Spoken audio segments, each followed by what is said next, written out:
Happy to have you, my guy. Oh, thank you, man. Thank you for having me. Yes, indeed. Had to bring you on, man. I mean, I've been a fan of your work since a kid, man. Watching one on one. Oh, I appreciate that, man. I've been watching your stuff for a while, and I dig what you do, man. It's legit. Appreciate that, man. I mean, that means a lot coming from you. But I was doing some research, man, and I had no idea that you played basketball. Oh yeah, I played ball, man. That was my first love. That's what I thought I was going to the league. You couldn't tell me nothing. I thought I was going to the league, coming up in New York, and playing everywhere. I remember when I came to LA, doing all the celebrity games. Magic Johnson used to have a game called Midsummer Night's Magic. He'd have a celebrity game, then he'd have the pros, and I mean it was so dope. I played in the NBA Entertainment League, sponsored league. It I had fun. I love ball. I love ball. I used to get up and bang on them. But that was a long time ago. My hops have long since gone. What was the movie I did? The Sixth Man with Marlon Wayans and Kadeem Hardison. That was me. I was like, y'all ain't got to bring the rim down, nothing. I was going up, bang. We kept doing it over and over and over again. I was like, let's go. But yeah, man, and the crazy thing is all the basketball movies that came out, like all the basketball movies that came out, I never got in them. Like White Man Can't Jump, I auditioned for like all of them, and it was almost like they never hired real ballers. Like not just that movie, but there were several basketball movies that came out, and I'm like, yo, I can act and play ball. Like, what's the deal? But it just never happened. It never made sense to me. But it is what it is. That's how it goes. You auditioned for White Man Can't Jump? Man, White Man Can't Jump. I auditioned for.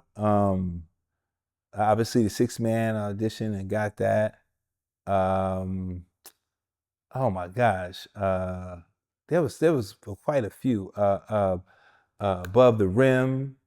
Uh, yeah, there were quite a few of them joints. Because remember back then we had a lot of those basketball movies coming out. It was a lot, and I auditioned for a few, but then some of them I never got a chance to.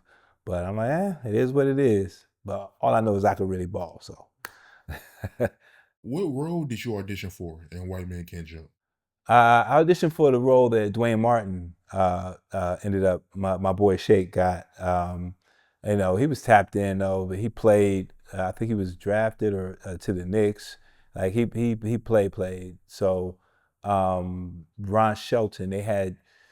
He used to come up to the Hollywood Y all the time, where everybody was. We were all up there playing ball. I mean, Denzel used to be up there, and but I just gotta say, he got caught. I had to catch a victim, and it had to be Denzel. I banged it on him. He caught me like this. He was holding me up in the air like this. I banged that joint, and he had to let me down. And I'll never forget that. I will never forget that, man. I took off on Denzel. He was like, all right, I see you. You dunking. You dunked on me. It's all right. What role in Above the Rim you auditioned for? Above the Rim. It was the role that Marlon did, and there was another role, Wood Harris, the one that Wood Harris uh, auditioned for. So but that's how it was. Everybody's reading for stuff. What I mean, you never know where it's gonna go. So you just get in, read, ask you, can you play ball? Some of them you get to actually audition playing ball so they could see it, but a lot of the ones you just would read for. So yeah. And speaking of Above the Rim, you had a scene in Juice, right? So with Juice, right? I I mean, I transitioned from dancing into which I'll go into that, but um, I transitioned into stand-up comedy. So I'm performing at the Uptown Comedy Club, and Jackie Brown, well now Jackie Brown Carmen, casting director, Gerald Brown, producer, and Ernest Dickerson, writer, producer, director of Juice. Um, I'm not sure if all of them were there or a couple of them were there, but they saw me doing stand up.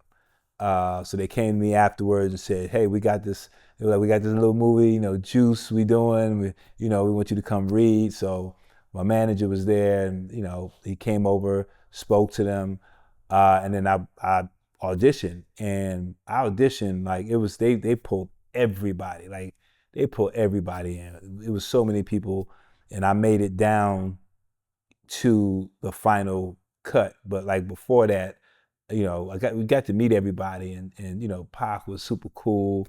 We be outside laughing, joking, whatever, and just having fun. Omar Epps, my boy Omar. It was fun, and then we got down to the last grouping where they picked two people for each character.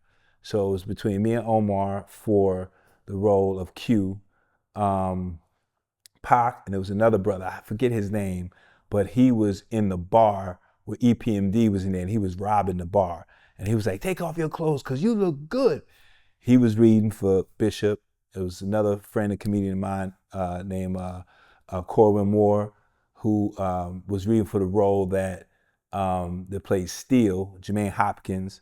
So they mixed and matched, so we going back and forth, going in, going out. And I remember, I think back to it, and I'm like, okay, I remember when I kind of like, I knew I was gonna get this role because it was new to me. You know what I mean? It was new to me. Acting was new to me. I was primarily a stand-up. So we're doing the scene. Now, all this time I had been reading with the casting director. So now we start reading with each other in the room while they watching. So I'm in there. Now we're doing the scene when Q is at the locker, and he's blowing the dust off his books, and he closes the locker, and then Pac is like right there. So we doing that scene. So I'm in there, I'm acting like I'm in the locker, I close it. So Pac comes up. Now mind you, we were just out in the hall laughing, joking. Pac comes in, and he smacks me on the ass like, "Pop, what's up, partner?" And I turn around and I start laughing. So, because I'm still carrying over from outside. I'm laughing. I'm like, oh. And he was locked in. He was Bishop. He was locked in. And, and I remember it throwing me off because I'm like, yo, we was just out there laughing. Like, what happened? And he was just locked in. We did it. I kind of had to reset and do it. And I think that was, a lot of inexperience on my part. And and Omar was great. Omar's always solid. So it was, they made the decision. I didn't get it, and I remember because that was really the first thing film wise I had ever been asked to read for or anything, and I knew it was going to be like a hood classic, but it grew beyond that. And I was so upset when I didn't get it. I was still I was still dancing for Salt-N-Pepa. So I called up Cheryl Salt, and I was like, "Yo, every movie they called me, I didn't get it. I'm crying." And she was like, "Yo, don't worry about it, bro. You're gonna be all right. Don't worry about it." So even after that, I still kept dancing and just doing my stand up. But the great thing about that is I got to meet a bunch of great people. Khalil Kane as well. Forgot him as well. Got to just meet some people that we're still friends to this day. Still know them to this day. They had the anniversary.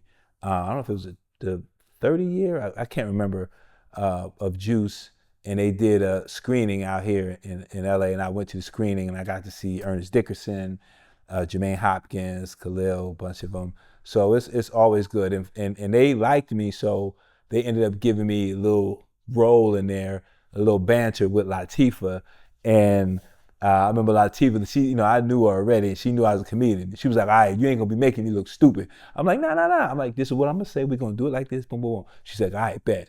And we did that, came out, she said what she said, and I just teed it up for her.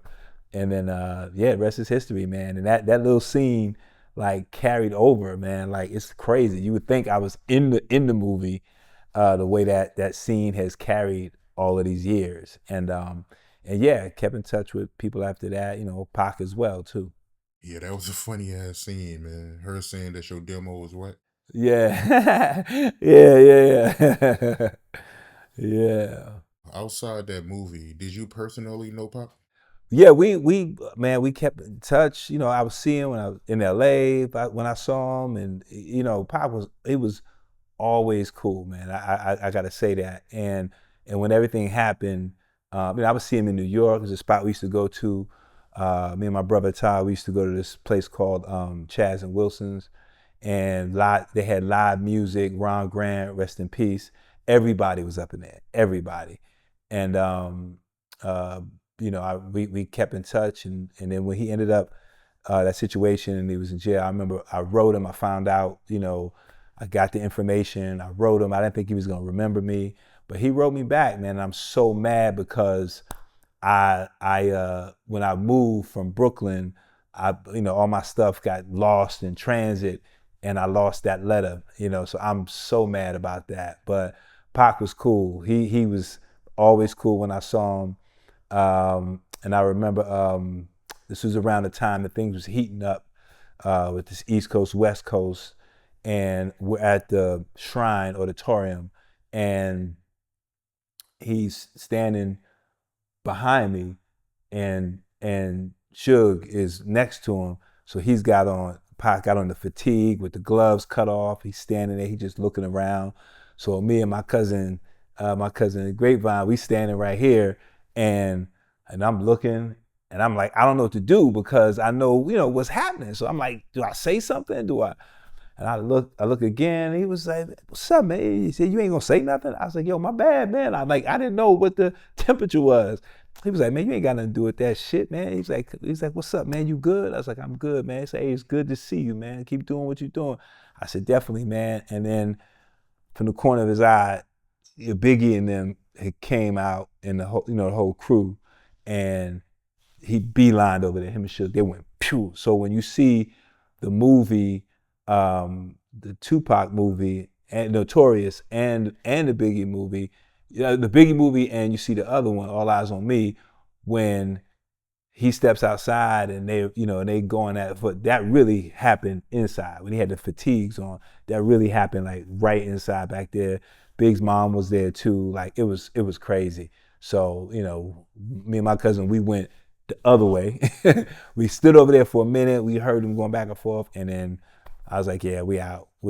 And then unfortunately, what happened. But he was a good brother, man. He was a good brother. I really dug Pac. He was always cool, and I'm so mad that I lost that letter. He was happy that I wrote him because it was early on. This was like before, everybody started to come see him. I just was like, I said, man, I don't know if you're gonna remember, Juice. That he was like, man, come on. He wrote back, and he just said he was trying to stay strong, and that's it.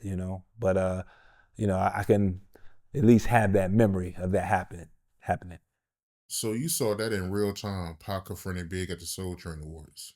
Yeah, yeah, yeah, yeah. And he had on the fatigues. Yeah, and he had on fatigue. Yeah, yeah. It was a real thing, but it was inside. It was backstage of the shrine. It was in that area. Yeah, because he had Biggie got off the stage, and then it was like they just converged. I was like, oh my God, please not here, man, not here. That's crazy, man. And Diddy, he was there too, right? Yeah, no, he was there. Yeah, no, he was definitely there. Yeah, I listen. I saw them, I saw them earlier, said what's up, and I just kept it moving, you know what I mean? Because you didn't know what the powder keg was gonna be. You know what I mean? Obviously we didn't know it was gonna go to where it went, but you just didn't want to be there, whatever it was gonna end up being. You know what I'm saying? So I just, saw them and I bounced. Crazy, man. I know that had to be wild to see, man. But I do want to backtrack. I had no idea that you was a dancer for Salt-N-Pepa. Yeah. Yeah, my sisters, man, Salt-N-Pepa, man. Cheryl, Dee Dee, Sandy, like I always give them love, and I don't know if they'd be tired of it or whatever, but I always give them love because they opened me up to a world to me that I had never experienced. I mean, I got my passport because of them. You know what I'm saying? I got to go to other countries. I mean, we went everywhere. We did a huge tour in the States. It was Salt-N-Pepa, Tony, High Five, Troop, Father MC, and the rapper Candyman. I'll never forget that. It had to be like a year-long tour. It was crazy. And they just were supportive, man. They just always were supportive. Dee Dee Spin called my grandmother's house I'll never forget it. My grandmother had the big red rotary phone. She was like, somebody on the phone named Spin. I was like, oh, that's Dee Dee. Got the phone, and she was like, yo, we going out doing these shows. We trying to like match height wise, and you kind of right there with Pep. Are you available? And I'm like, let me check my schedule. I'm absolutely available. So we came out to LA first. We did Arsenio, bunch of talk shows. Marsha Warfield had a talk show. We did that talk show. We did a bunch of talk shows. And they also shot this documentary at the same time, which was ahead of its time, really, because no one was doing documentaries on artists or behind the scenes at all. So we did that at the same time, and then we did that, and then it was kind of like the test run. It went well. So then, hey, we about to go on this tour, which became the tour I just mentioned, and we went on that tour, and it was amazing. The next thing you know, we come back, boom, we going overseas, Japan, we going here, UK, Madrid, Barcelona, like everywhere. And for a kid from the South Bronx, it was just eye opening, man. It was just eye opening, and it just I looked at them and I saw how no matter how many hours we flew.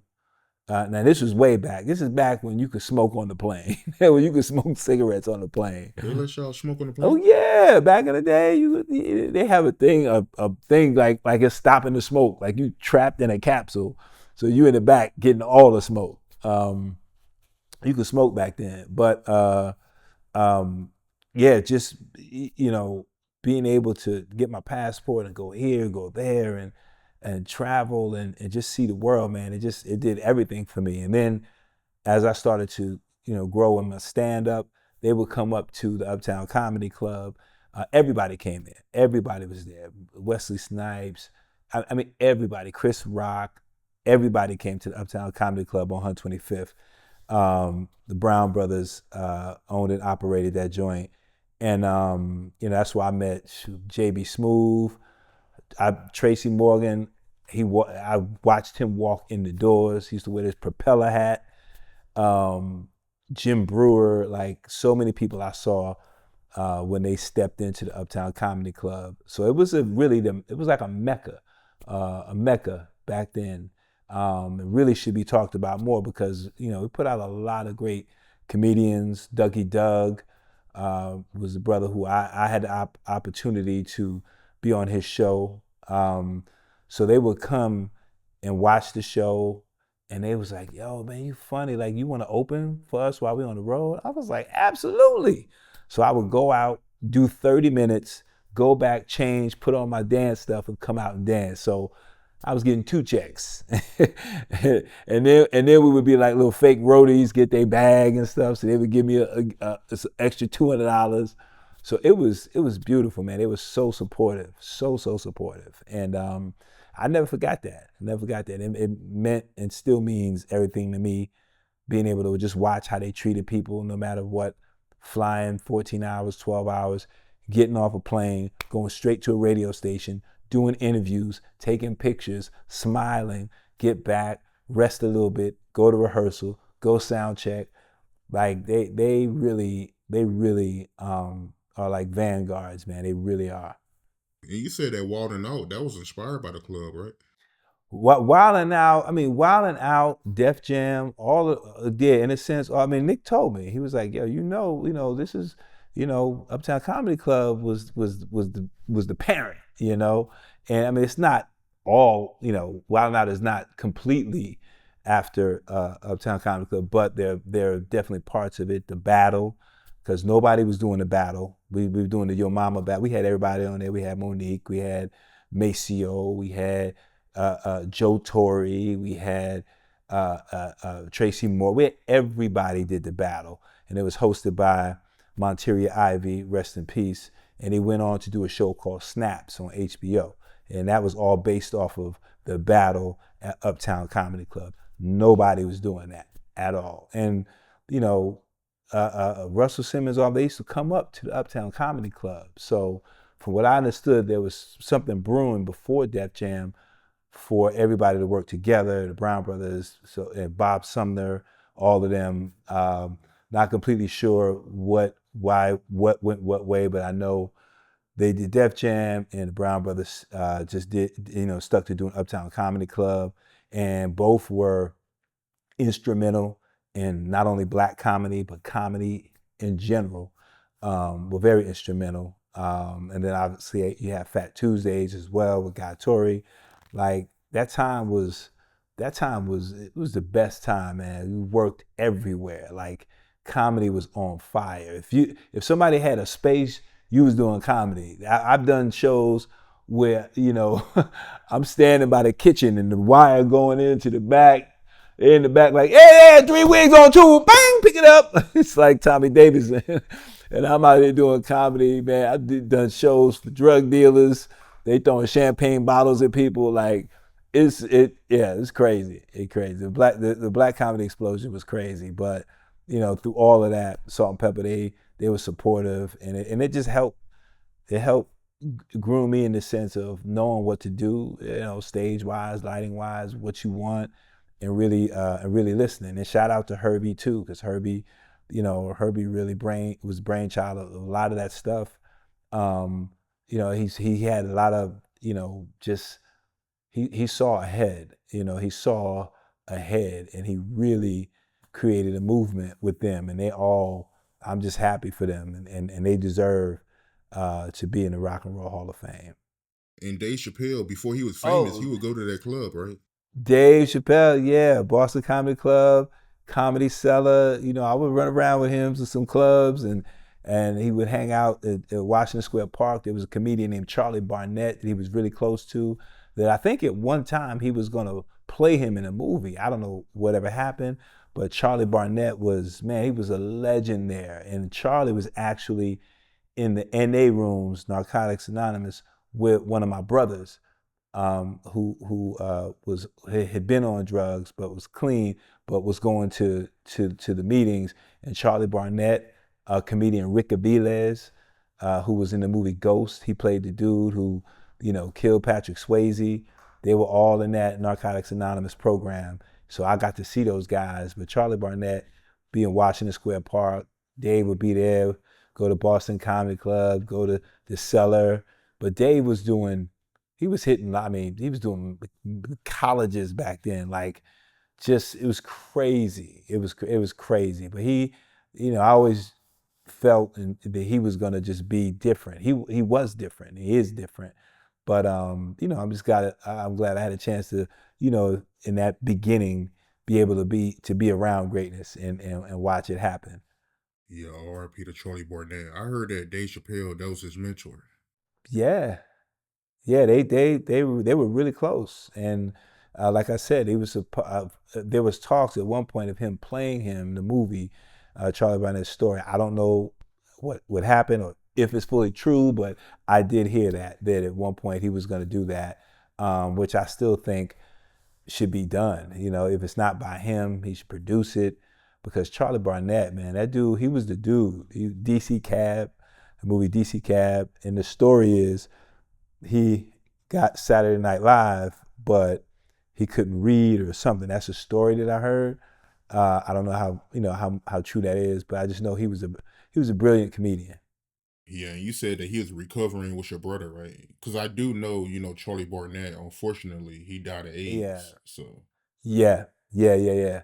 Yeah, one of my brothers was in the narcotics in the recovery room with him. They had the 12-step program, and I would always go to support, and I would see him, and like I said, the other dude Rick Aviles, who also passed away.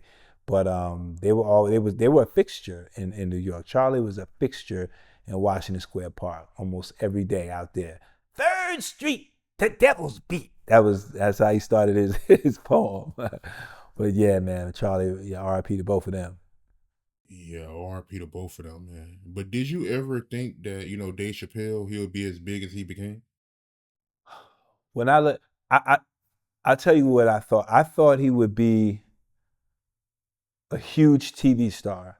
I knew he was a brilliant comedian, but I thought, because back then he's got a lot of deals, and back then I used to get a lot of deals. I would get back then they call them holding deals, where they pay you a shit ton of money just to not do anything else with anybody else, and you sit. I mean, people getting 300,000, 500,000 just to do nothing. I caught a couple of those nice ones early on, and but he had several pilots, which he called his production Pilot Boy. I think it was Pilot Boy Productions, but I thought he was going to be this huge TV star and obviously go into film. But I mean, the master that he is at stand up, I mean, that ended up being the thing that really, and also, obviously the Dave Chappelle show, but I think just his mind, is different. I mean, some people differ uh, with his comedy and some subjects, but I just think you should be able to speak, have humor, because we all looking for some humor, man. Like shit is real out here, so we all looking for some humor. And I think he does a great job of bridging those two, making you think, talking about the things that no one wants to talk about, being bold enough. So yeah, man, I definitely I thought he would be a huge TV and film star, but just him doing what he's doing now is enough. Yeah, he took it to a whole nother level, man. Yeah, yeah, he did for sure. He did for sure. I want to ask you, I see a lot of people online speaking about this show and making jokes about how bad it was. Homeboys in Outer Space. How did that come about? You getting a role in that?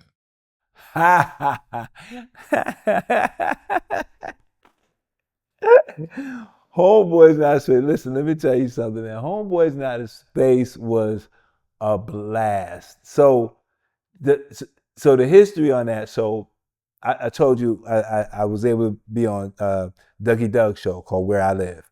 He had a deal, and they wrote the script. He had a couple of friends on the show, which ended up being myself and my brother Sean Baker. Um, Ended up being on the show. But I remember I had to go through the process because we were friends in real life. But again, I really didn't have acting experience. I had no training at that time. I was just raw. So I remember auditioning in New York. They saw me at City College. Our management, Brown Brothers, they put together a showcase. And so they put on everybody they represented because they was like, somebody getting on this show. So they saw me, they liked me. They was like, we want them to read. I read in New York, and then they liked me. They was like, yo, we want to fly them to LA. So I'm like, boom, fly out to LA. They put me up at the Universal Hilton by Universal Studios. And I remember I was supposed to only be here for, I think, 4 or 5 days. That turned into 2.5 weeks of going back and forth, reading, boom, boom. I'm seeing all these cats that I've seen on TV, on the Cosby Show, on this, on that, but I still had this edge in me, like, man, I don't care. I don't care who's in here. I'm getting this shit. And I went in there and did my thing, and then it came down to me and this other brother, and they do what is called a screen test. So they put you on film, and you do the scenes that part of the audition. So I knock them out, knock my joint out, boom. So cut to my agent at the time, Bill Gross. He set up some general meetings for me. So he set up a meeting at CBS. I go to CBS and I'm sitting there and I'm waiting and I'm waiting. I'm like, man, what the hell is going on? I'm waiting. So then the phone rings, receptionist picks up, says, oh, he's right here. Gives me the phone. I'm like, yo, what's up, Bill? He's like, yo, what's up, man? He's like, hey, man, how did it go? How did it go, the screen test? I was like, yeah, it went great. I said, but I'm waiting here, man. What's going on? I've been waiting for like 30, 40 minutes. He was like, yeah, well, I'm glad the screen test went well because, you got the show and you're going to have to lead the meeting at CBS. And I was like, what? And I remember that feeling of being like, yo, I'm going to be on TV. I'm going to be on Channel 7. Like, that was one of my favorite channels. And I remember jumping into, back when you had to get a cab. It's called Valley Cab. Got in the cab from 3rd Street, took it back to my hotel. And I just remember the whole time, like, I couldn't wait to tell my grandmother and my mom because I told my mom, I think I was either 13 or 14 when Eddie Murphy's Delirious came out. And I saw that and I looked at that. I said, Ma, I said, that's what I'm gonna do right there. I'm gonna do that. And she was like, okay, baby, all right. So Eddie really, for me, kicked off everything. Even though I still thought I was gonna play ball, I loved what I saw. I saw what he did, and I was like, it blew me away. It blew me. So that never left me. So I just remember that feeling of I'm gonna be on television. I'm gonna be on television. So I came out here. I did that, and the producers from that show was Michael Jacobs, who did Dinosaurs and Boy Meets World, Don Tanofsky, and Eric Van Lowe, brother Eric Van Lowe, producer. So when that show ended, I went back to New York and I was performing, doing showcases, and there was this new network called UPN, and I'll never forget her. I never got to see her again to tell her thank you, but if you're out there, Jennifer Part, thank you. Um, she saw me there. Boom, we got to lock this kid in. Gave me a holding deal, another holding deal. So they had a bunch of scripts. They sent me scripts. I'm reading and reading them, and I'm not gonna lie, like it was funny. And I'm a Trekkie, so we at the time the original Scotty from Star Trek was gonna be in the show. How could I pass that up? I'm like James Doohan. How am I gonna pass that up? So he actually was in the pilot. He was in the pilot, but there was a conflict between the Star Trek generation thing and that, so they had to pull him. But it was the funniest joint I read on paper out of 5 or 6 scripts that I read. So I call up the producer, Eric Van Lowe, and I'm like, yo, E, what's up, man? I said, I love this joint. I said, but man, can we not call it Homeboys? And he was like, no, Flex, it's gonna be cool. It's gonna be hip. We're gonna boom, boom, boom, boom. So I'm like, all right, cool. All right, whatever, let's go. Uh, cut to they're auditioning, I'm reading with people, and a lot of people don't know, my boy Mel Jackson, who's in Soul Food, who was the one that was all on Bird. He was the original Morris on Homeboys in Outer Space, and he was fresh here from Chicago and everything, and I would, hey, you need to go get a haircut, whatever, take him around, because that's what brothers did for me. Sean Baker, when we were doing Where I Live, I didn't have a car. He would drive from L.A.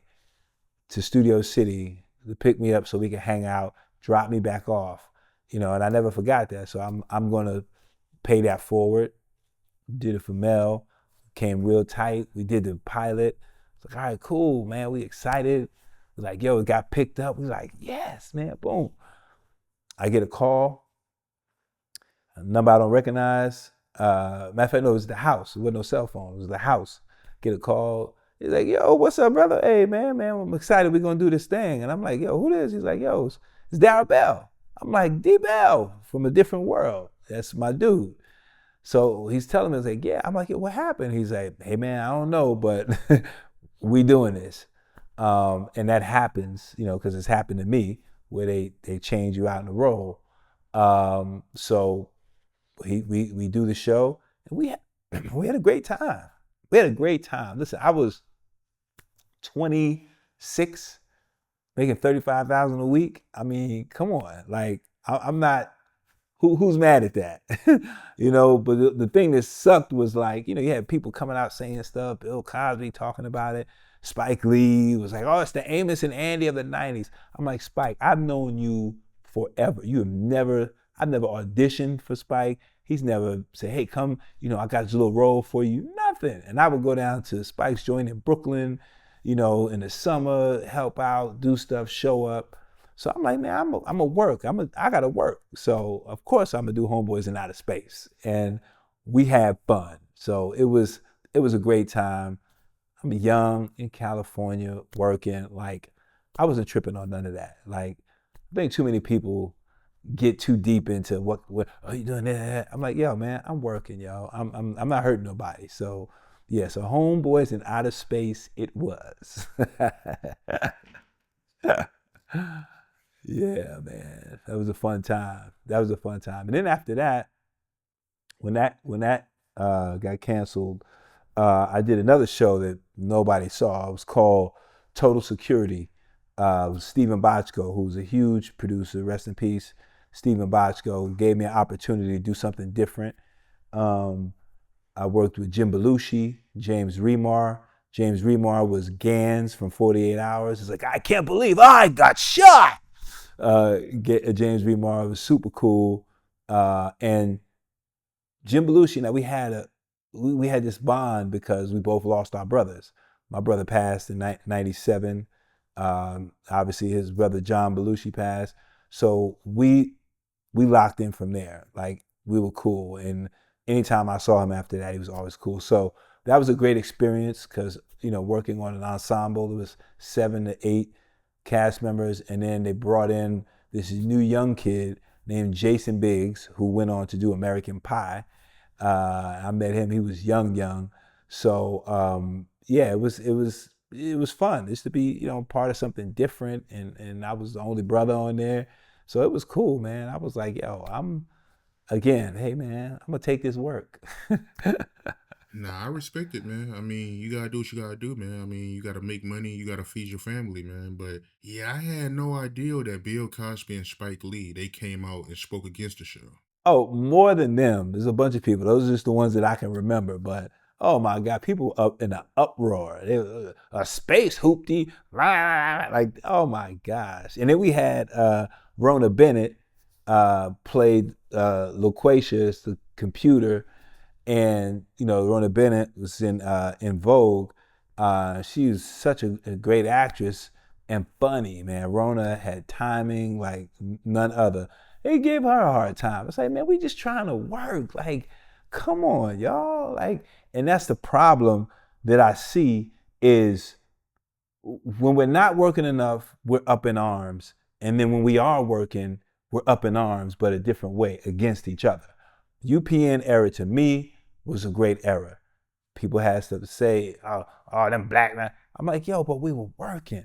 And then now when it's gone, nobody has anything to say. Now we're complaining. Now we want to sign petitions. We want to strike and all this. But it's like, yo, we know what it is, but when it's there, we have to embrace it and we have to, you know, take it, dive in, work, and hopefully that builds into something else. And there's a lot of people who went from WB, UPN on to great things. So I'll never hate on that. I don't care what nobody say.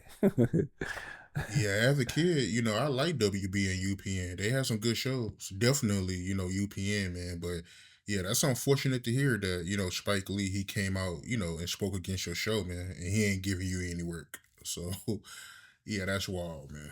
I'm like, yeah, like, yeah, man. And I was like, come on, man, cut it out, Spike. You was on Blue Bloods, right? Season 1, episode 1. And out of nowhere, I ain't see you in no more episodes. Yeah. I was on Blue. I was on Blue Bloods. I was Donnie Wahlberg's original partner. Um, and I remember fighting for that role, man. I remember fight. They put me through it because the head of the network at that time, Les Moonves, he knew me as a comedian. His brother was my attorney, uh, and I mean, he didn't help me, but um, I had to fight for that role because they knew me as a comedian. I went in there. I can't say how many times I went in to read for it. It was insane. Like it was insane. Like the first regular auditions, I went in, came back. I went in, I came back. I went in, came back. Then it was like, okay, we want him to read for producers. So I pulled, and the producer's name was Leonard Goldberg, I believe his name was. Got history in the TV game, SWAT, all the stuff. So I come in, boom, I read, I kill it, and I'm confident because I'm studying. At this point, I'm studying. I'm like, boom, I can flip to the dramatic side. So I do it, boom. They're like, okay, we want to test him. So back then, again, you had testing. So over at CBS Radford, they had this room that's a stages studio over there. They had this room to where you down at the bottom, and it's little like a small theater. So you would have shit 15 executives, like everybody from the network is in there, like, and you had to go in there, and the casting director is there, and you do your scenes. So I went in, did my scenes, like boom. I was just locked in. I was not worried about it. I was like, if I don't get it, I'm like, it's out of my hands. So I do it, boom. Then they're like, oh, we love him, but okay, we don't know yet.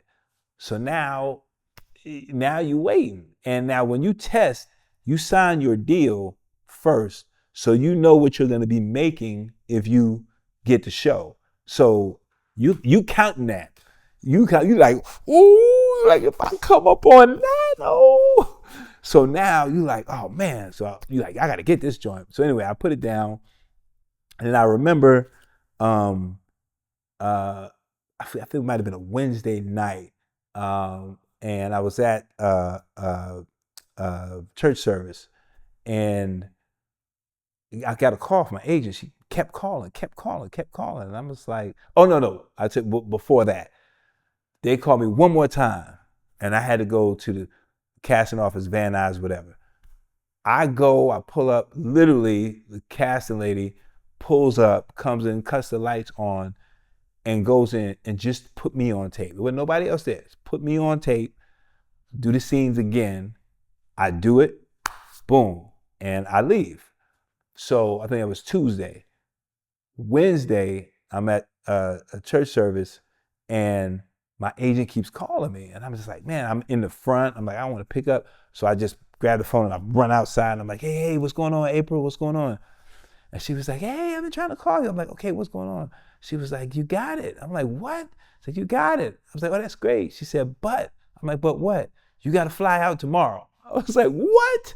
I literally had to fly out the next morning. So I leave. So of course I'm excited because I'm like, yo, I know it's Tom Selleck, so I know this joint gonna be on the air for a while. This right here could lead to, not that I would retire, but this is a solid retirement right here. This is solid.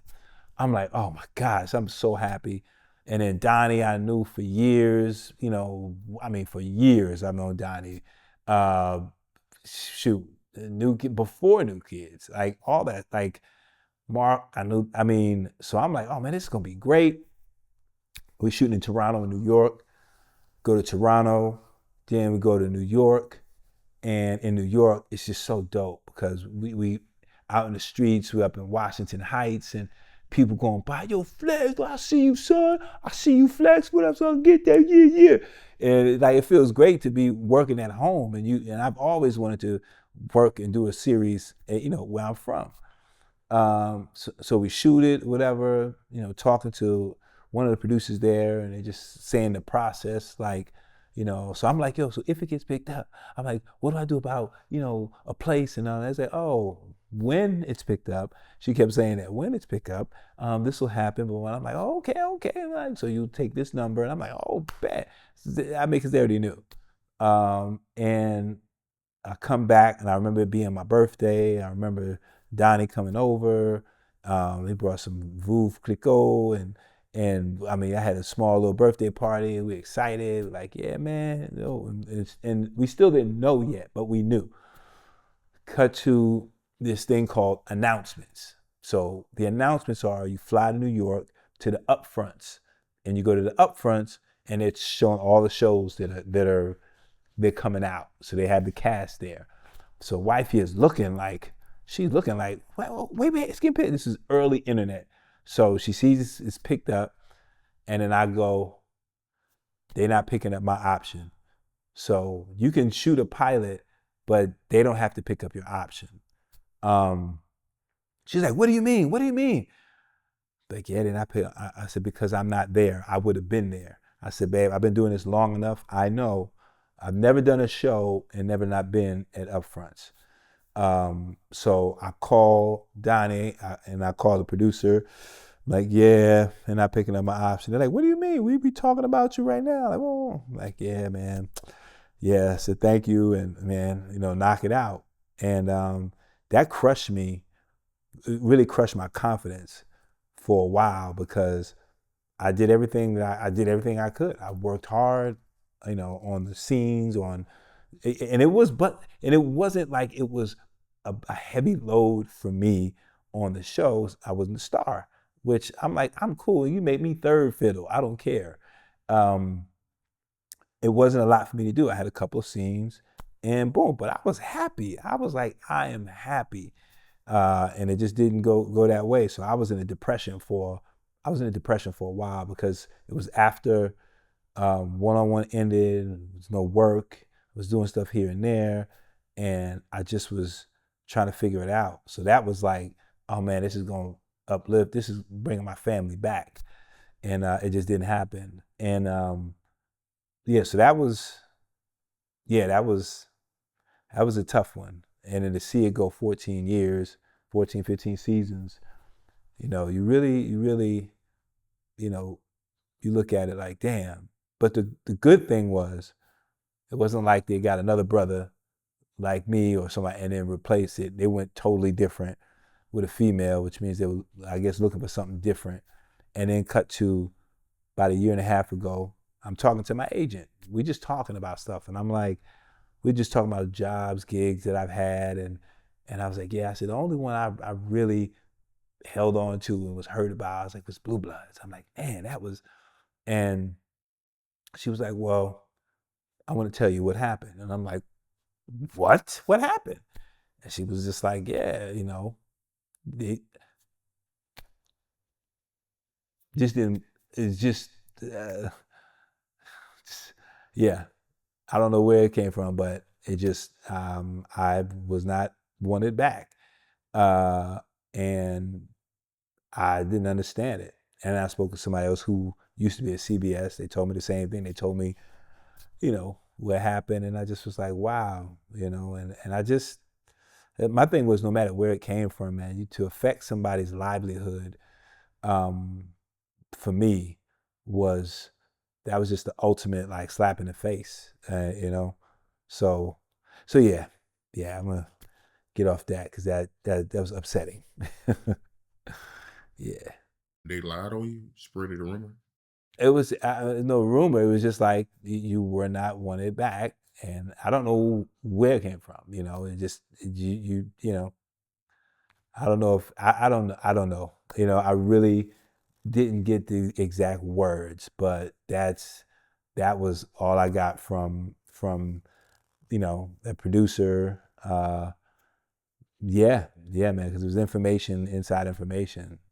So I just was like, all right, cool, and I just went on from there, and of course, it was rough for a while. It was rough for a long time, for a long time. After that, the stuff I was doing stuff here and there, movie of the weeks, stuff popping up, but there was no consistent show. It was the first time in my career that had happened. I've worked all the time. I worked nonstop, and that was the first time. And that's when it was like, wow, man, what's going to happen? And people say stuff like, oh man, just go, get a regular job. I was like, okay, yeah, cool, I can do that. I'm like, but this is what I do. I've had two regular jobs in my life. This is my passion. Not to say that if I didn't have to do that, that I wouldn't. If I did have to do that, absolutely would. And have done some stuff just to make sure that we make ends meet. So yeah, but that was definitely a tough one to recover from. But we keep going. I'm still here, still here. Been in this thing a long time, Still here, ain't going nowhere. Yeah, that's unfortunate, man. They did you dirty on that, man. It is what it is, man. But I'm secure in myself, and I just keep it pushing. I just keep it pushing.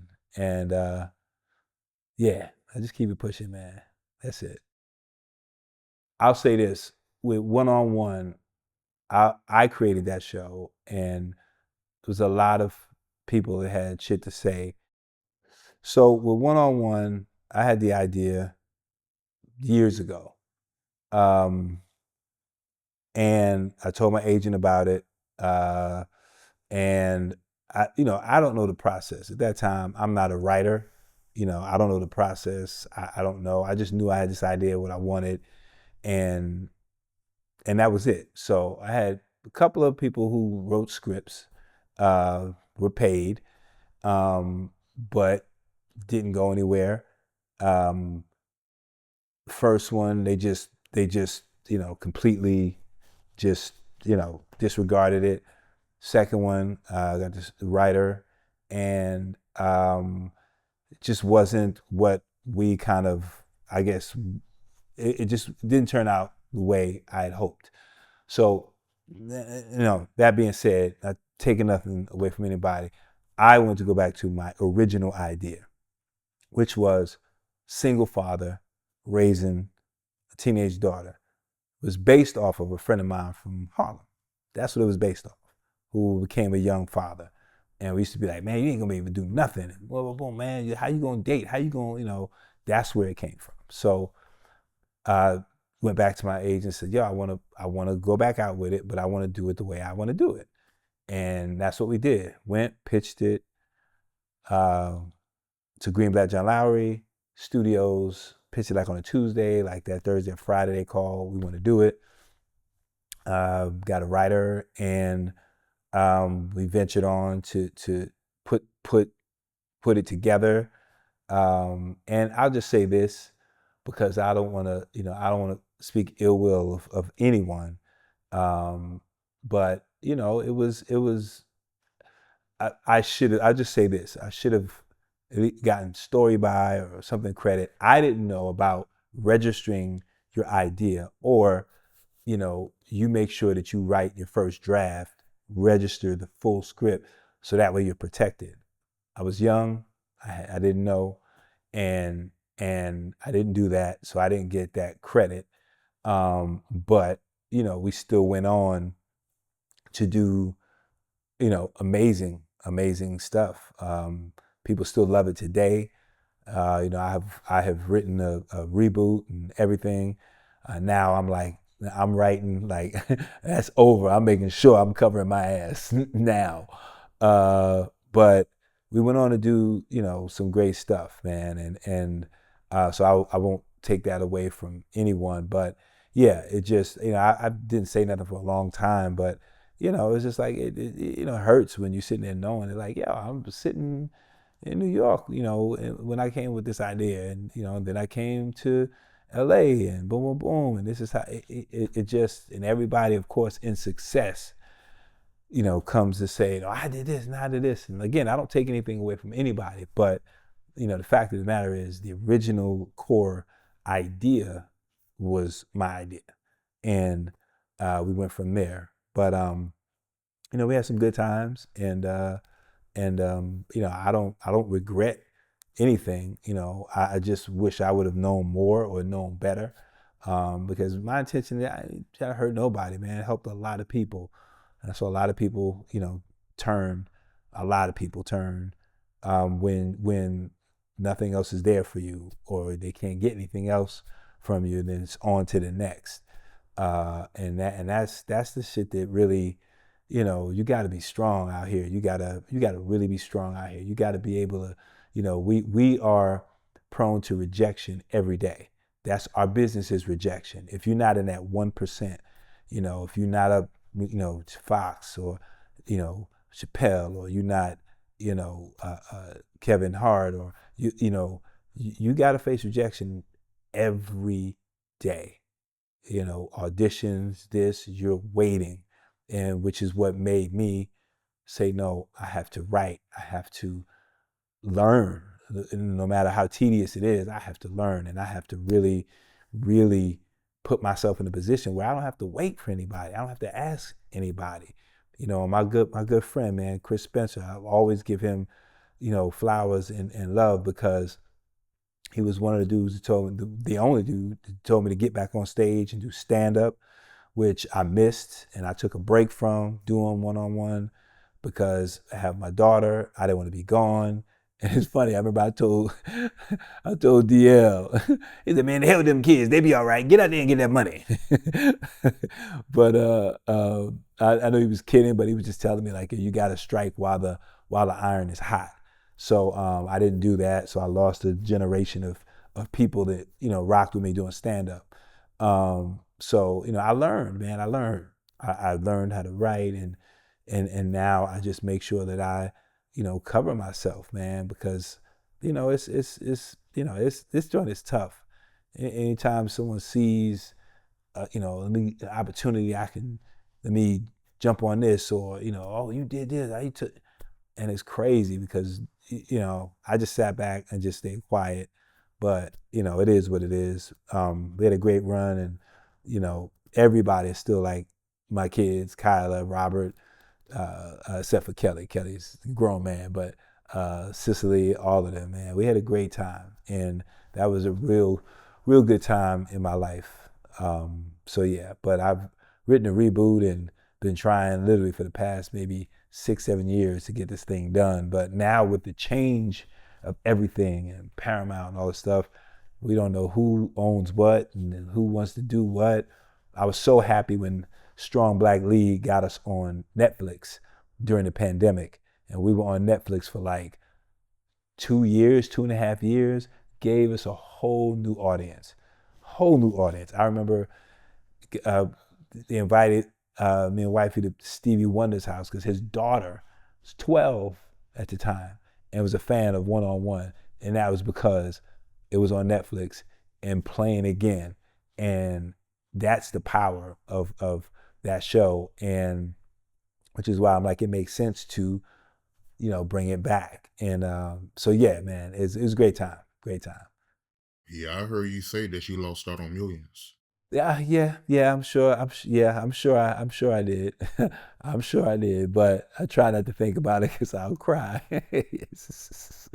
But I wouldn't change anything.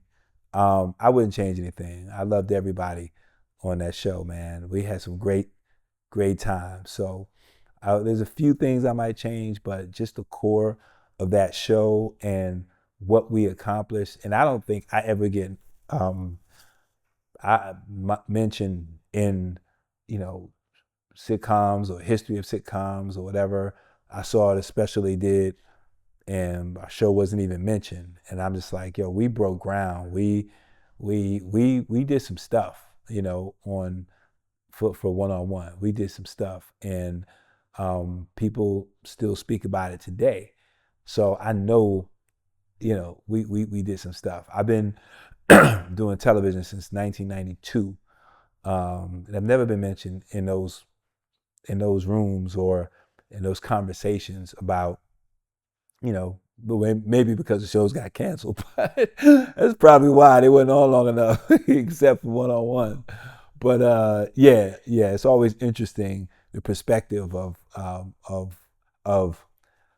how you come to that point of what sitcom had an effect on you, or is it because it stayed on a long time, or you know what I mean? So yeah, that's always a interesting conversation point of view. I hate to hear that, man. Because, I mean, they showing reruns still. Oh yeah. They still show. So like on Clio TV, TV1 at one point did, like BT, like no, they still that show is still going. I get people from overseas, London, Africa, talking about that show, how much they love the show. And my wife and B Slade did the title song. That I think was one of the best songs in sitcom history. One on One, I will say that hands down. I think it's one of the best ones. Yeah, man, they still run it. And the crazy thing is, people like I get people to say, "Man, were you on Girlfriends?" I'm like, "Yeah, I was on Girlfriends. I played Golden Brooks' husband, but Darnell. And what happened was, I didn't know. Like, I called the head of the network at the time, and I said, "Hey, while we're developing my show, I want to get my face back out there. So, is there something you can put me on?" He was like, "Let me think about it." Next thing you know, I get the call that I'm doing Girlfriends. So I'm doing the show, having a great time. Everybody, Mara is amazing.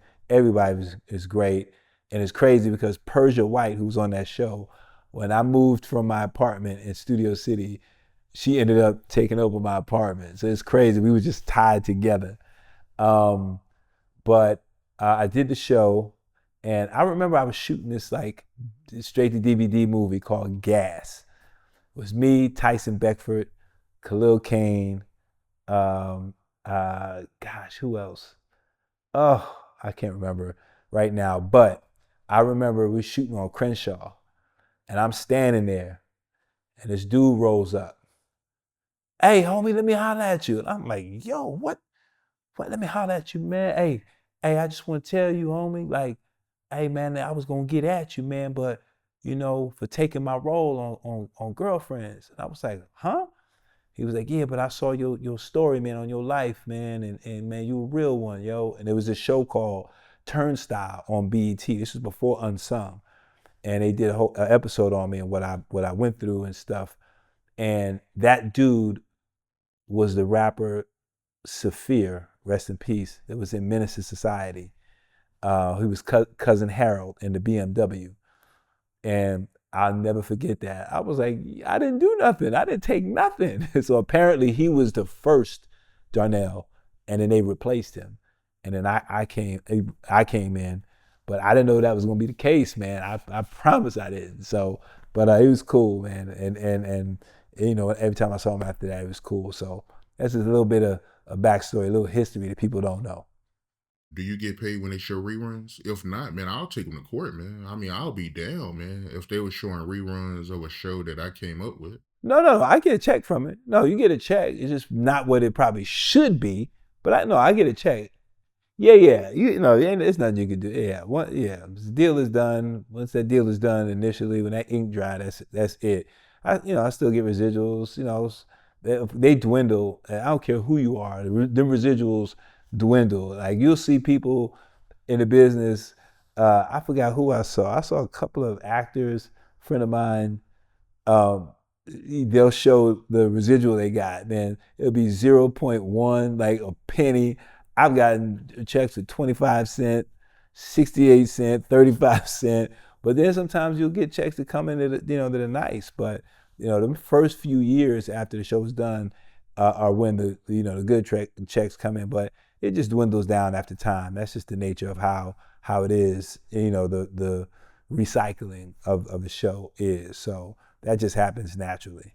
Yeah, but you can't do nothing about the back end. Once that's done, it's done. Yeah. I had no idea going back to the roles you auditioned for. You auditioned for Joanna, man? Yes. Oh my God. Yes.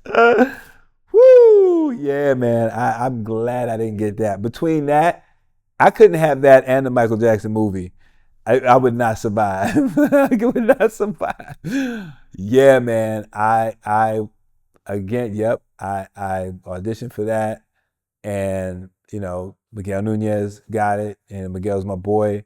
Um, but I was like, yo, I know I could ball. Boom, and it just didn't happen, and I'm glad it didn't happen because I could not have those two on my resume. I get one is enough. Shit, one is enough. Whew, I got enough with the Michael Jackson joint. So Yeah, that's a good thing. You didn't get both of them roles, man. That definitely would have never been a good look. But speaking of the Michael Jackson movie, oh how did you get a role in that? gosh. Oh man. Okay, so man in the mirror, right? Look, I get a call.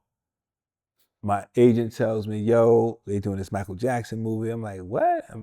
Why they calling me?" I said, "No, I'm 6'4", right?" Yeah, but they want to see you, man. Apparently, they saw you somewhere. I'm like, all right, cool. I'll go take a meeting, whatever. So I go, I meet producers, director. I don't read anything. I just go and I talk. But I express he was alive at the time. My admiration for Mike, my love for Mike. Like I was like, yeah, I ain't doing nothing and it was like, no, the director was very earthy. He was like, no, we want this to be an homage to his energy and da da da. I'm like, all right, cool. And they're like, yo, we got the music, I'm thinking like, okay, we got the music. It's official. So at that time, imagine hearing that and thinking it's going to be like the movie that's coming out with Jafar playing his uncle. So you thinking at that time, I'm thinking like that's what it's going to be like. Like, all right, cool. But we meet. Nothing is said. I meet. Thank you. I leave. A couple of days later, I get the call. Hey man, they want you to do it. I'm like, are you serious? Like, yeah, this is what they're gonna pay you. And I'm like, oh, they serious. Oh, okay, they serious. So, and I know I've said that a lot and I joked about that, but well, man, that check. But it was more than just that. It was a nice check, but I really thought it was going to be like this joint coming out. I really thought that in my mind. I'm like, boy, we did performances. I did Man in the Mirror performance and other songs. I'm thinking like, yes. Um, then they came to me, yeah, the lawyers, yeah, we can't use the music, and yeah, and then they ended up being, them beats from a producer or whatever who they got up there. No offense to them, but it just lost something. And then we'll talk about the makeup. Yes, God, when I first day on the makeup in the makeup trailer, because I wanted to get my makeup artist for my show, Merce Arsenault, who we did a Michael Jackson episode on One that was my favorite, by far one of my favorite episodes, with myself and Dwayne Martin battling Duke Michael Jackson's. So she killed it. I'm like, yo, let's get her. Canadian at the time, you have to have but so many crew members, Canadian and American, like it's some real political stuff. So key makeup had to be that. Um, so I go and I look, and then they have this airbrush, and they brushing it to test it. And I'm looking at it, and I'm just like, wow. I'm like, yeah, you can't get it a little smoother, a little darker, a little. And they wanted to put a prosthetic nose on me as well. I was like, I'm not doing that. I am not doing that. So we go on and we shoot it. Um, yeah, man. It was and my acting coach at the time, Fred. Man, he came up. He got a role. He was able to play Joe Jackson, and but yeah, it was. And we had a premiere for it and everything back then. We had a premiere for it. Everybody was like, "Oh man, it's great," because this was before social media, before any of that. So you thinking like, oh, "Okay, we did something legit." Yeah, not so much. As soon as social media became popular, people started finding that movie. It was on. I mean, it was on. And I remember initially I was in my feelings. Like, yo, man, boom, boom, boom, man, I'm boom. And I was like, listen, you cannot win with the internet. You cannot. Don't argue. Period. Then I just started thinking about it, and I looked, and I was like, it is kind of bad. I do look ashy. Yeah, I look very ashy. So I just started having fun with it. If you can't have fun with it, man, with yourself, like, then what are you doing? I did something on my Instagram, a skit with my boy Wealthy Jev, and he got in the car. We were supposed to meet to go play golf. He gets in the car dressed like I was in the movie, and it was hilarious. And he initially called me for it because he called me saying, man, I got this idea. It was Halloween. I could show up at your door, but we missed Halloween.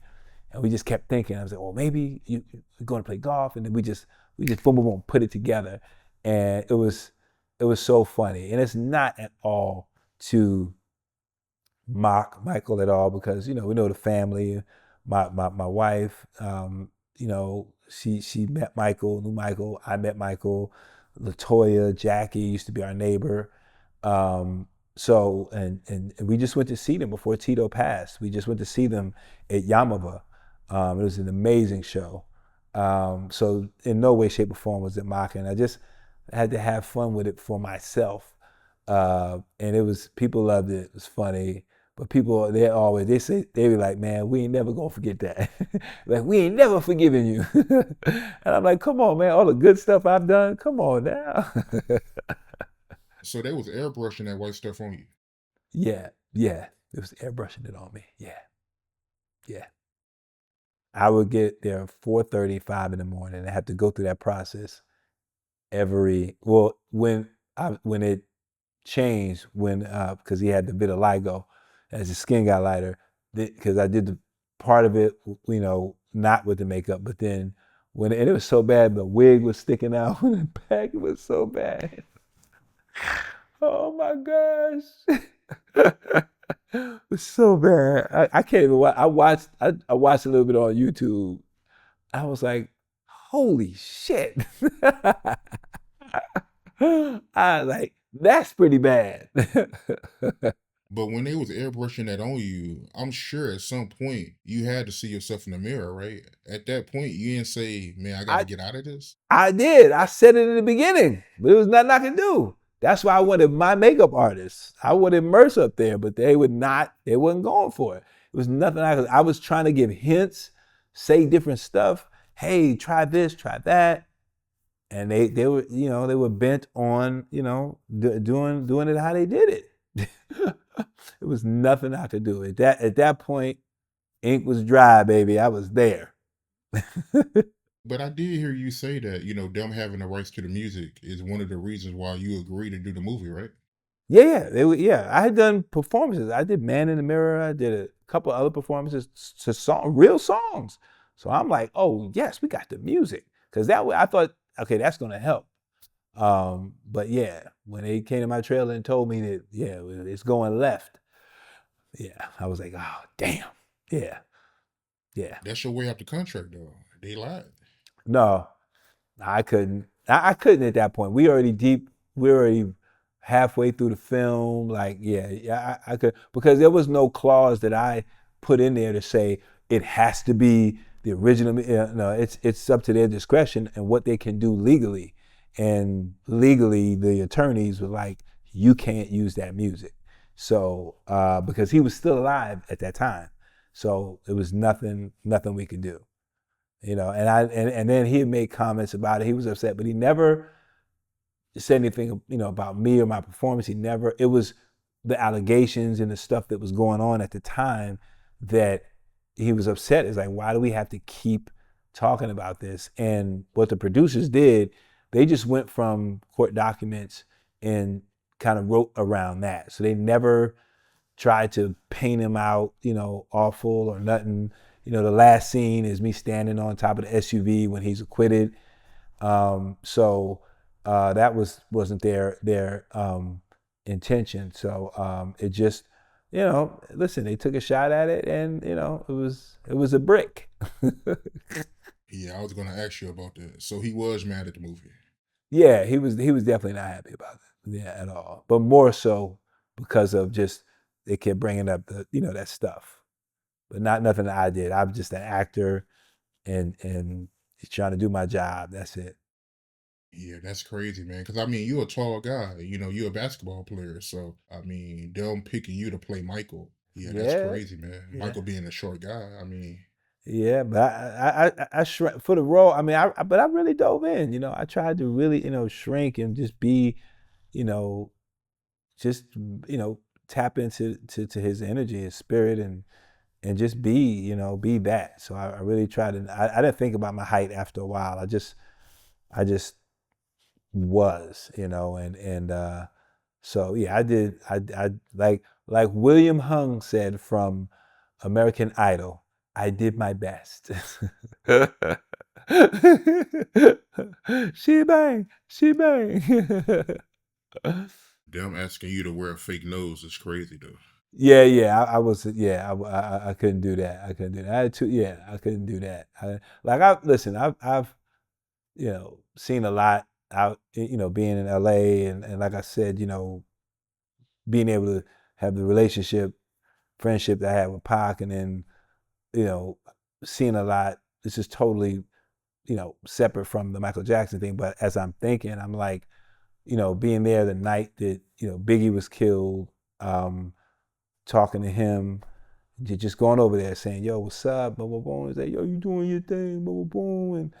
And for it to turn around that quick. And there's a picture that Marlon Wayans did an interview, in the front, right when you're going in. and it's a picture.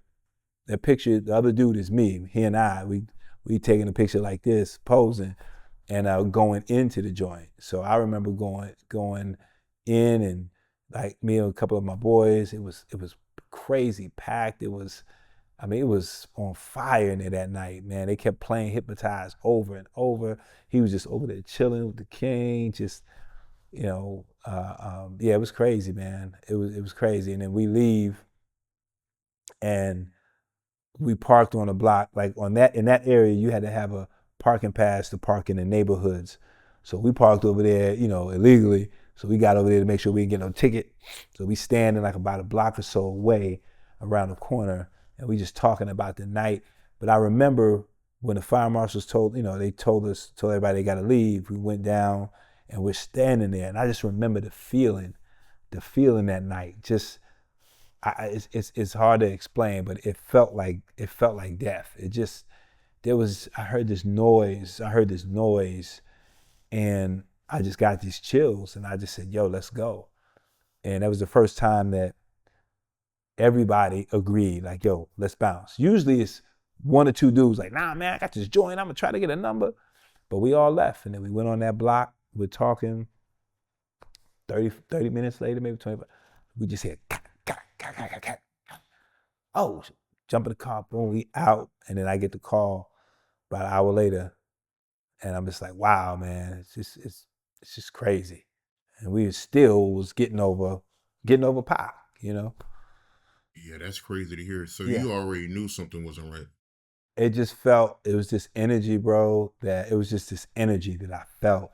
And I was like, it was the sound I heard. I can't explain it. It may sound weird, but it was just mumbling. It was just weird. And I felt it. I was like, yo, this don't feel right. And, and it ended up being, what happened. But I will never forget that. Never forget that. And my boys that I was with, they'll never forget it. They know what I'm talking about. I'll never forget that. That was crazy. Yeah, I interviewed a lot of people about, Big's murder, and they all feel like, why he come to LA so Yeah, soon after Tupac death. So that stuff I can't really get into. That's way beyond me. But I wondered that. But you can't stop anybody from doing what they want to do. And my tickets to the vibe and that whole thing, I got them from Puff. I knew Puff back in the day. He was a dancer.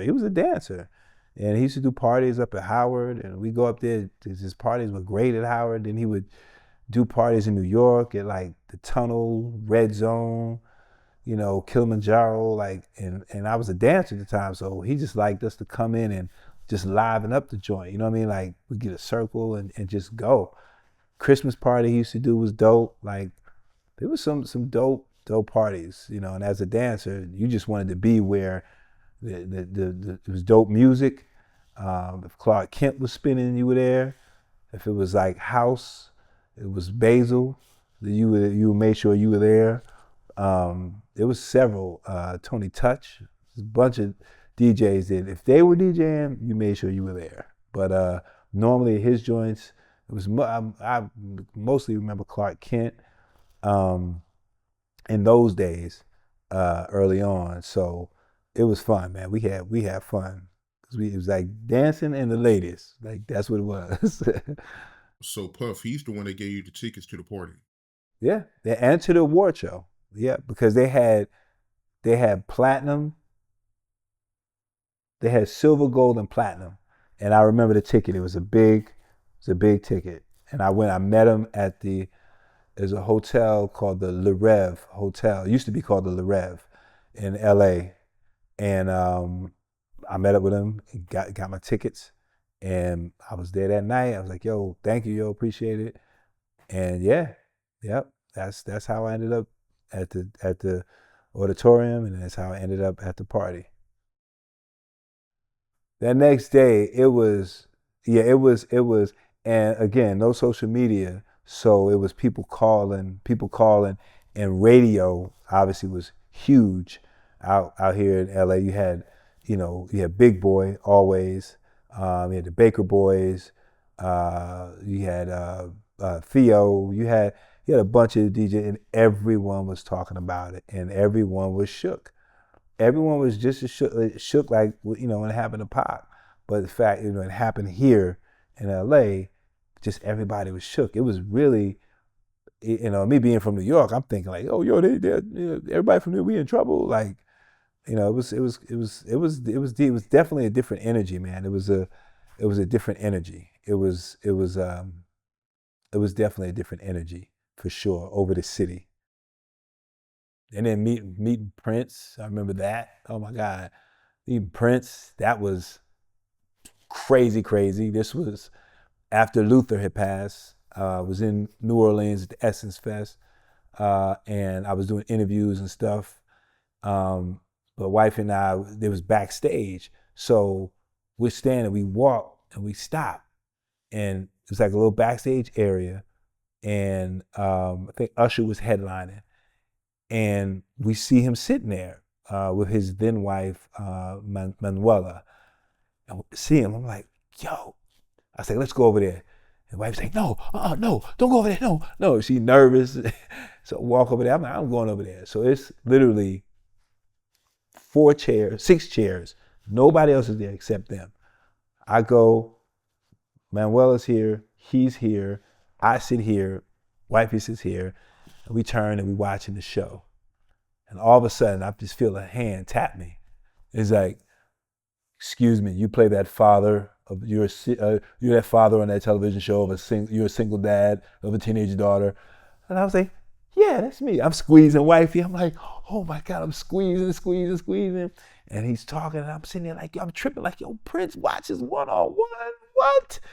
And then he says, Shanice, I was just talking about you. And he said to his wife at the time, wasn't I talking about him? She was like, yes, he was just talking about you. And we had this conversation. He talks about staying independent, controlling your masters, and man, we talked we sat there for about 2 hours and had the best time. And never once did we left. Never once did I think to go, hey man, here's my number. It's like you don't want to ruin the moment. You don't want to mess it up. So it was just like we just embraced it. And this was a time where he had like been silent for a while. So he was just kind of starting to get back out.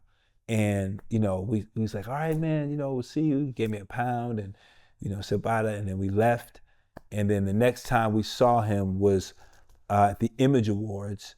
He was back out now, doing his thing. And I was going to the bathroom and I felt somebody hit my leg and I looked and he was sitting like this. He was like, I was like, hey, what's up, man? Ooh, I go.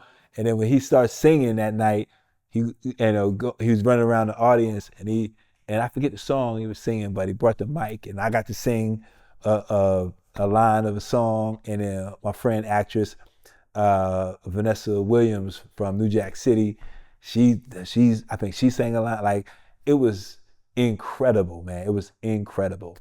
And then cut to, he was here in LA at the Forum, and he was doing these shows. So a buddy of mine does security, and it was like, yo, it was like, he wanted me to reach out, we're doing shows, come through. I'm like, what? Say less. I'm like, hey, Prince is there. We straight, we going. Man, we got there, and I remember he was there for 21 shows, I believe, 21 or 25. We went to 8 of them. And I remember the initial ones we went to, you could look around and it wasn't crowded. I was like, what? Because nobody knew. And he was doing the tickets cheap. He was doing like, I think $25 or something. Listen, there's people out there that have been there, they know what I'm talking about, that run he did at the Forum. So I'm just like, that's where the video came from, where Kim Kardashian, Gavin couldn't dance, and he was like, oh, get out of here. Like, that's where that came from.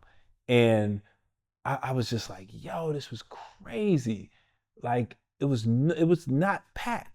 And then each night, it got more and more packed. So then one night, they pointed over, come up, went up on stage. I'm up there like, oh, I'm up there. And the craziest thing in the world, I'm like still thinking about conversation we had, 2 hours. Image Awards. Ah, yeah. I would say, what's up? He's on there like bum bum bum bum bum dum, and I think it was Baby I'm a Star. I don't know which song it was, but I go over to him and I'm like, yo, what's up? He was just like, he didn't say nothing. I was like, holy shit. I'm like, he just straight played me. But he was in his zone. And then his musical director at the time, she was like, yeah, I want you to stay. He's gonna, because he was notorious for performing after a show. We were going to the Forum Club. He'd get over there and do 2 hours.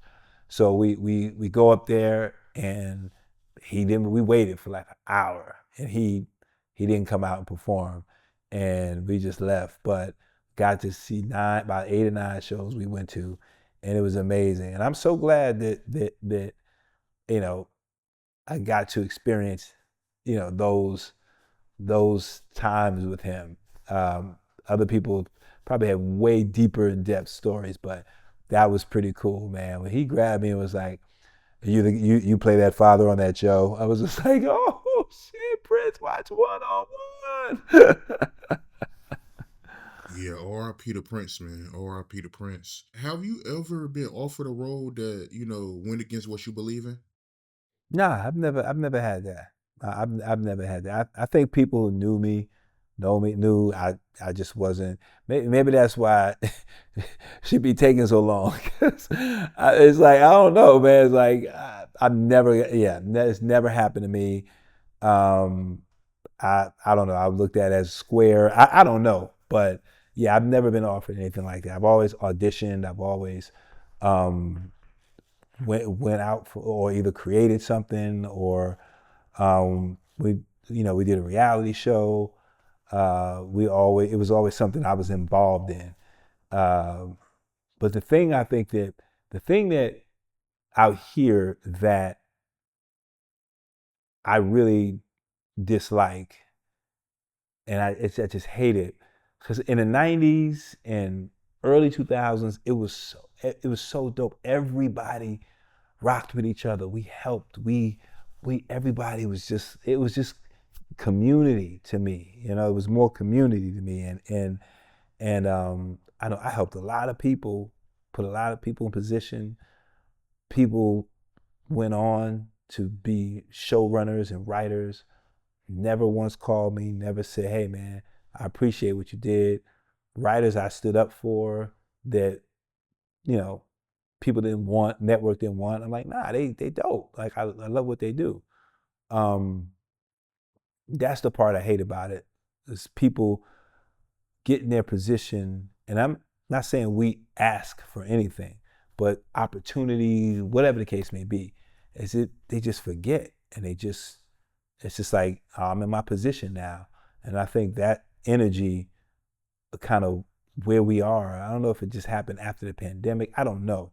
Because there was a point in the pandemic we were all like, everybody was unity. But as soon as we could get back outside, we was back outside. And I call it the back outside energy. um, and it just, I don't know, it's just different, man. And people you've come up with, um, people are just not direct. They'll tell you, I'm rocking with you. Yo, I like what you have. Boom, hey, let's do it. Let's do it. And then act like they never said it. I had someone twice do that. Someone really big. Hey man, call me for something out of the blue. I'm like, all right, cool, bet, appreciate it. And had 2 phone calls, never heard from again. Another project, they checked it out, they liked it. Hey, we want to do this. Nothing. And just go silent. Just go silent. And listen, I'm a grown man. Hey, right now this ain't working. Right now I can't do this. Whatever it is. But you never do that. If I can't do something, I'm gonna let you know. Look, I can't do it right now. I think that's the thing that bothers me more than anything. And again, not that I'm looking for anybody to just give me something. No, I've always had to fight for what I have. I always had to read for it, whatever. But I think that's the good thing that came out of that is it pushed me to be like, okay, now I need to write and focus on the things I want, because it's just not going to happen. It's almost like everybody is afraid of losing their position if they help somebody. If they're afraid of, like, this person's going to outshine if I help somebody. And there's enough room out there for everybody. You'll never see Johnny Depp, Tom Hanks, any of them, like, oh man, I don't know. Perfect example, Adam Sandler. This dude rocks with his guys, and they are consistently working together. Judd Apatow, same thing. But put guys in position, they do, and then they turn, and then you take one movie, now you the lead. Next movie, you the lead. And they'll all start off with little parts. Like, if you think about all those movies, 40-Year-Old Virgin and stuff like that, guys had little parts and then took off from there. Adam Sandler, same thing. Little parts. Steve Buscemi will come in for just a little quirky part, but he'll come in, kill it, and in the next one, he's the lead. And I just think that's how we should be. And that's what I feel like. And of course, nobody is, you can't force anybody, and you don't have to be. Let me not say that. But I think it would just be so dope to see everybody working together in that capacity, and not, hey, I got this position, I don't want to lose it. If I lift you up, that's going to take some light from me. Like, it's not going to take no light from anybody at all. At all. And I think that's the thing that personally, hurts me, because I've had it done to me.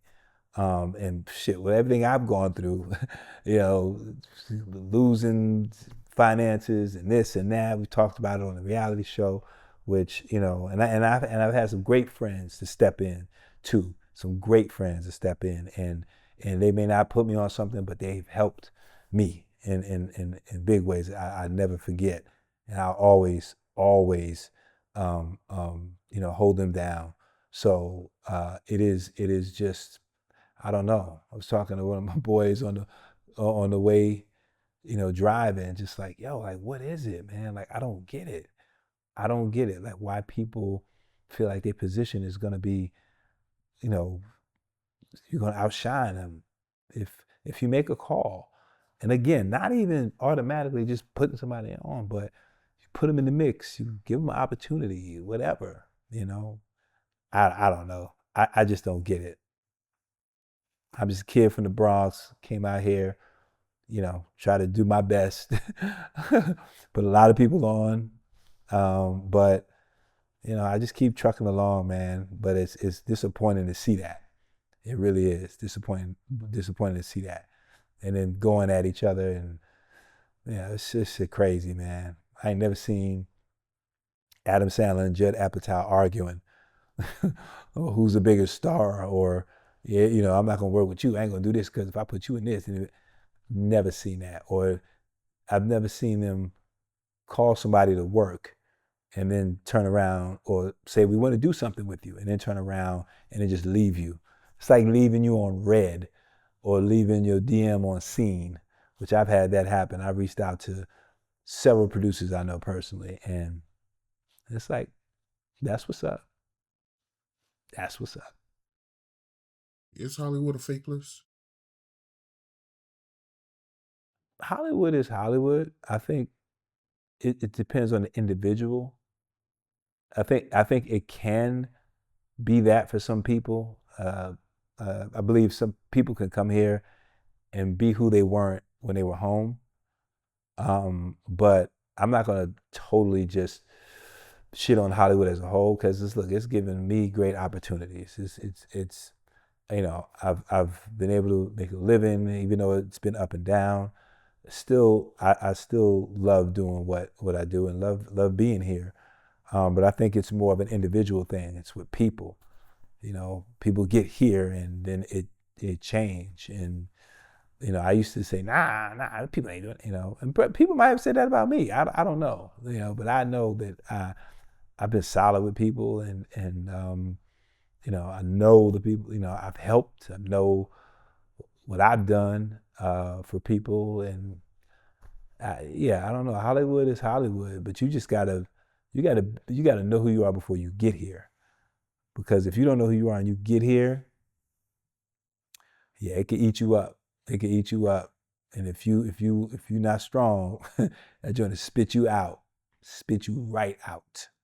Yeah, that gotta be one of the worst feelings. Someone you helped Yeah. out, and when you need help and you need a helping hand, they know where to be found. Yeah, absolutely. Yeah, absolutely. It's but again, man, you brush it off and you got to keep going. There's no time to sit there and there's no time to sit there and cry about it. There's no time to sit there and woe is me like, man, you ain't you just remember it and you're just like, damn, really? Oh man. It's yeah, it's a trip. It really is a trip. It really but it is what it is. And I guess everybody is just think about themselves. And when you work with other communities, when you work with, other races, you work with other people, like it differs. Like I've done other shows where I never had to audition. They call me, hey, is Flex available? Okay, cool. All right, these are the dates. Boom, this is what he's making. Boom. It just like that. But we gotta go and we gotta fight and prove because it's but so much for only a little of us. And if everyone takes this, there's nothing for it. And there's it's so much out there, so much out there. And I'm gonna keep pushing. And I'm gonna keep doing what I'm doing because I'm gonna continue to, when I can put people in a position, I'm gonna do that. I'm gonna do that because I think that that's the only way we all win. It's the only way we all win. At one point, you was homeless. If you can you get a backstory behind it? Because I mean, to see you bounce back from that, Yeah. man, that's inspiring. Yeah, yeah. Yeah. I I was trying to be smart and invest in real estate, but I invested it in the wrong state. It was Nevada, Las Vegas, Nevada. Not that anything's bad wrong with it, but I'm just saying at that time, when the market crashed in 2008, I had a bunch of real estate there. And instead of just letting it go off top, I'm trying to keep it. So I'm going into savings, going into savings, going into savings. Like, no, I got to keep this property because we could pass this down to the kids. And you hear real estate. You always hear that real estate is king, and you can amass wealth. I didn't do that, and at the same time, uh, through the bank, we were doing it. It was this thing called a loan modification. So you go through that process. And we were going through that process, kept having to get paperwork, do this, do that. And it was a game because, the bank ended up getting sued at one point because they did that with a lot of people. But you're like giving paperwork. Oh, we didn't get this, we didn't get that. You got to give them this, give them that. And it just happened that, and I remember I had a nice check come in and I was like, oh man, I'm just gonna go ahead and pay this back mortgage. And the bank at that time, we were already in the process, and they said, look, if you do that, we can't help you because the loan modification is going to restructure your loan so that now it's lower. So we're like, okay, cool. And they said, but the trick was you have to be 3 months behind. So you're like, okay. So now you go, okay, well, I'll pay these bills over here. Since we're going to get the loan modification, it's going to be lower. So we'll be good. Not. We missed I guess something that was missed that morning and it went to sale. I'm driving to an audition and wifey calls me and she's crying like, yo, they're here. They are telling us we got to get out. I'm like, what? Turn around, I go back. Sheriff is there and with the real estate company or whatever who bought it, making sure we get out. It was crazy. Everything just happened so fast. They tell you you got 5 minutes to put all your shit in a bag. And it was just like, it was slow motion. The kids were at school, they were little, so we were happy about that. Um, and we ended up in a hotel. A friend of ours who was a pastor here, was our pastor here back then. He put his credit card up for the first couple of days, and then We were in a hotel. We would shout out to the Embassy Suites for that free breakfast and waffles. The Embassy Suites, and people probably say, but that's still nice. I mean, I'm just saying, we was in a hotel. I was fine. I'm like, listen, we got a roof over our head, we got some food, we good. We were homeless in the sense of our home was taken in that sense, not because there are way worse cases than what we went through. But it was still traumatic. And then being public figures, you go through that, and you know, which is why we ended up doing the reality show because we just wanted to show that, yo, man, we go through stuff too. Like our job is just different than yours, but we go through the same stuff. And you know, they took the house, and but the kids never missed a beat. They didn't really know what was up until later. We told them, or they figured it out. But yeah, we were going for a loan modification. It wasn't being irresponsible. They said you got to be either 3 or 4 months behind. That's the only way we can help you and modify your loan. So they're like, okay, cool. And then the thing is, they let your mortgage, build up, and then all of a sudden, oh, we don't have your paperwork. Oh, this, oh, that. And back then, you were faxing stuff. It wasn't no email. It wasn't emailing documents like that. You had to fax it. And yeah, that's what happened, man. That's what happened. But we just kept going. And we had, again, a lot of people, a lot of friends who came through and really helped, whether it was groceries, whether it was helping with the kids, in-laws, like just, we had so many people help, man. So many people help. So I'll never forget that or take that for granted. That's when you see really uh, who's rocking with you, who's there for you when you're at your lowest. That's when you really see, and I got a few I can count on my hand that I know will be there and who have been there in the business and out of the business. So, but yeah, that was a tough time, man. But us, I say this, wifey's more emotional. It was tough for her to kind of disconnect from the house. It was easy for me. I'm like, it's just a house. We get another house. Like, I'm not tripping. Family's intact. That's all that matters. So it never really fazed me in that sense. I slept well at night because I said, it's gonna work out down the road. We're gonna be all right. you know. And shout out to your wife, man, for standing by your side. Yeah, man. Listen, her bouncing back from breast cancer and that alone was that was a blow to us. A blow like out of nowhere.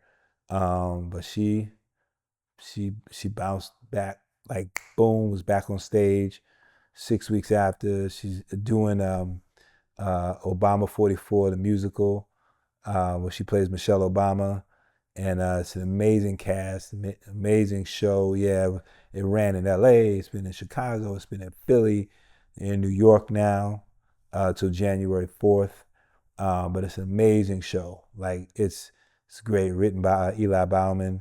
It's a great show, great show. So she's doing that, and she's just going. Been out performing. Uh, was in Japan with Jimmy Jam and Terry Lewis. So she keeps going, man. Prospering, man. That's what it's all about, man. Keep going, doing your thing, man. Yeah, man, we keep on pushing. We got to keep pushing, and so because the kids, man, they watch you. Our kids, and they see us. They want to be in the business. They want to do what we do, but the last thing you want them to do is be in this business because you know what you go through. You know what it takes. But our daughter sings, acts, son, same thing, produces, sings, acts. Like, you just like, no, I don't want you to do this. But it's what they love, man. So we just try to support that and get them in the best position they can be to do it. If I'm not mistaken, correct me if I'm wrong, but you was on Def Comedy Jam, right? Oh yeah. Yeah, oh yeah. Yeah, I was on there twice, man. I did Def Jam when Martin was the host, and then I did Def Jam when Ricky Harris was the host. Rest in peace, Ricky Harris. Def Jam, that was crazy, man. They made you go through the fire to get on that joint. I was auditioning. I'm like, yo, what the hell, man? I'm one of the top comedians out here, man. I got to go through all of this. But it was historic, man. Def Jam was on fire. I also did Showtime at the Apollo. Did Showtime at the Apollo 3 times. And I was thinking about it the other day. I had Steve Harvey introduce me. I had Eartha Kitt introduce me, and my brother Malcolm Jamal Warner. That was the last time I did Showtime at the Apollo in '93. He introduced me. Yeah, and I got yeah, RP, man, Malcolm. I got standing O's on every one of them joints, man. Like a lot of people don't really know. A lot of people, when I go out and do stand up now, some people think like I'm just jumping in and just trying it, you know. But I'm like, no, I've been doing this since '89, like, and I stopped. I took a 14-year break, yo. A 14-year break from stand up is a long time. It's a long time. But once you get back, those juices get flowing, you get back on stage, it just comes back, you know, and the way stand up was in New York was easier because I could go do 2-3 spots a night, like, and make money. Like in LA, when you do comedy, it's no real money like that. Like they're not gonna give you 1,500 here, 2,000 there. They're not going to, unless you're doing a private event or something that somebody's promoting. Um, they're not going to do that. That's what I loved about New York. That's what I miss about New York is being able to do stand up like that, and your instrument is just sharp. Like I did shows with, gosh, me, my boy Artie Fuqua, who was in the van with Tracy Morgan that night. My boy Jimmy Mack, got so many people, Maceo, oh God, Rob Stapleton, uh, gosh, JB Smooth, Chris Kringle from back in the day. Like there was so many comedians at time, and that like 90 to 97, 98, like was just on fire. Um, and it was good, man. And you could, those shows were the only shows that really taped. They had the Apollo Comedy Hour that came a little later, but my boy Derek Fox and Hamburger, they were on that show. But yeah, man, it's a lot I've done in stand up, but just uh, at that time we didn't have social media, we didn't have all of the outlets now that we have to really see it. But that's why I'm going back hard to my roots. And my plan is to, finance, shoot my own special, do what I want to do. I love this cat Ryan Davis. Like he's one of my favorites. He's just smart, um, and I love that he's like, yo, I'm gonna bet on myself. And everyone told him no, and he put his thing up on, I think, either Patreon, I believe, on Patreon or YouTube, and he's doing well. He's got millions of views, hits, and I think that's the wave you have to take. You have to bet on yourself. So that's my next step. It's my special. I'm looking forward to that, man. Definitely got to check that out. But when you was doing the Apollo, was it a tough crowd? Oh, absolutely. The Apollo is the toughest of the tough. Oh my God, the tough. The crazy thing is, and this is, I hate saying this, but me and my brother Todd used to go there, and we used to help boo people. It was not good. We started that. We used to get up and do the Cabbage Patch, and as but at that time I wasn't, my stand up, I was just kind of starting. But once I started picking up, my manager was like, "Yeah, man, you can't be going doing that no more. You can't be booing people." And I was like, "Oh man, I didn't know." And I was auditioning to get on Showtime at the Apollo. The producers came out to see me. They drinking. They're not even paying attention to me. And I'm up there, and they kept telling me no. And then one day, I'm in the audience sitting there, and the producer Don Weiner was in the truck, and I guess he saw me in the audience. They had a comedian that fell out, to cancel. and Sinbad was on stage, and somebody came, whispered to him, was like, "Hey man, yo, hey Flex, man, Flex, where you at? Hey Flex, man, go on, get on up here, boy." And I'm like, "What the heck?" They called me up. I went to the back, signed my paperwork. After paperwork, they said, "You got 3 minutes." Went right out there, and that's how it started for me. And after that, just everything took off. And Uptown Comedy Club took off. Uptown Comedy Club was the training ground.